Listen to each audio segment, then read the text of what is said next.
masisilayan pa ang mga ngiting ito na magkasama sila President Bongbong Marcos at VP Sara Duterte.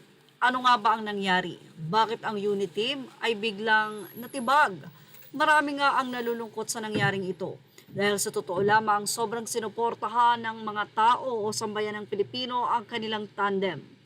Pero naputol ito matapos nga na mapag-alaman nitong si Vice President Sara Duterte na may anomalya sa administrasyon, bagay na hindi nagustuhan ng Vice President. Isang bagay na pinalagan niya at ngayon nga ay kalaban niya ang buong administrasyon. Paano nga ba ang isang VP Sara? Paano nga daw ba nito maipagtatanggol ang sarili?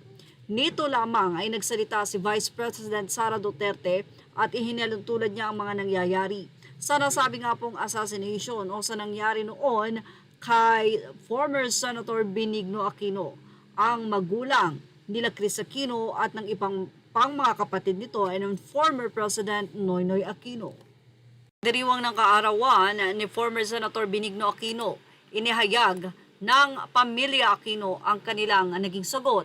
Pagpapahayag, ito ay may titulo na Pamilya Aquino naglabas ng pahayag matapos akusahan ni VP Sara Duterte ang pamilya Marcos na nasa likod umano ng pagpatay kay dating Senator Aquino. Narito ang inihayag na saloobin ni VP Sara Duterte sa naging statement ni PBBM about sa assassination na ngayon nga ay masyadong sineryoso at pinalagan nga daw ito ni PBBM o ni President Bongbong Marcos. Say ni Sara, oo, di ba pumalag nga ang buong bayan nang pinatay ng pamilya nila si Benigno Aquino.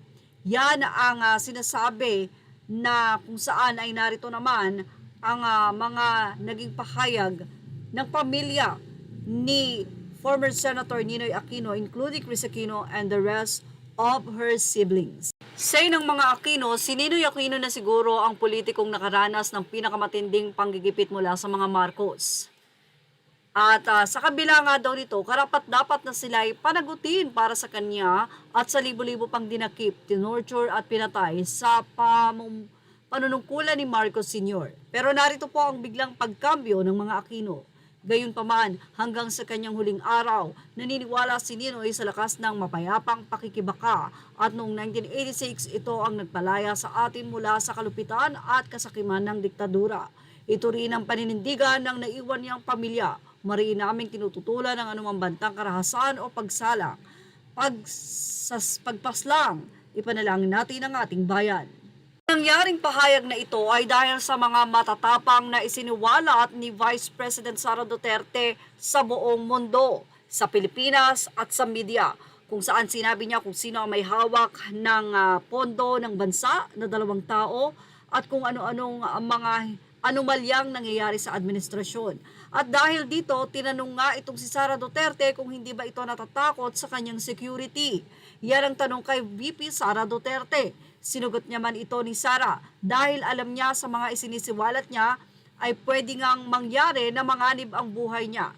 Kaya ang ginawa ni VP Sara, sinabi nito na kung sakaling may mangyayari sa akin at may gagawa nito, ay may inutusan o kinausap na siya na gawin ito kay ganon. 3 tao na ngayon nga ay pinag-uusapan sa social media. Ibig sabihin lamang nito, kamakailan lamang ay hiniyag din ni Vice President Sara Duterte na sa ngayon mukhang ang strategy niya ay gumana dahil up to now ay buhay pa rin siya. Ibig sabihin lamang nito ay takot mawala sa mundo ang mga daw nakaupo dahil kapag siya ay pumanaw, ito ang mga reresbakan. Yan ang strategy na magaling nga daw na ginawa ni VP Sara Duterte. Samantala, ilang mga maka-Duterte naman ang kinundina ang naging pahayag ng mga Aquino na tila play safe nga daw ang mga ito.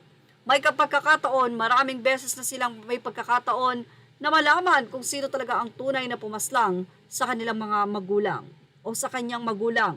At narito nga ang matapang na pagpapahayag ni VP Sara Duterte.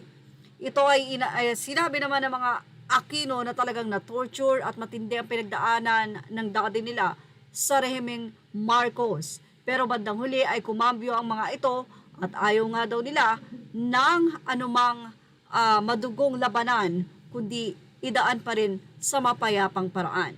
Tanong tuloy ng mga netizen, mukhang bahag ang buntod ng mga Aquino dahil nga mga Marcos ang nakaupo ngayon. Samantala, marami naman ang naniniwala kay VP Sara Duterte. Ganun pa man, marami din ang nagmamahal sa bagong Pangulo ng Bansa.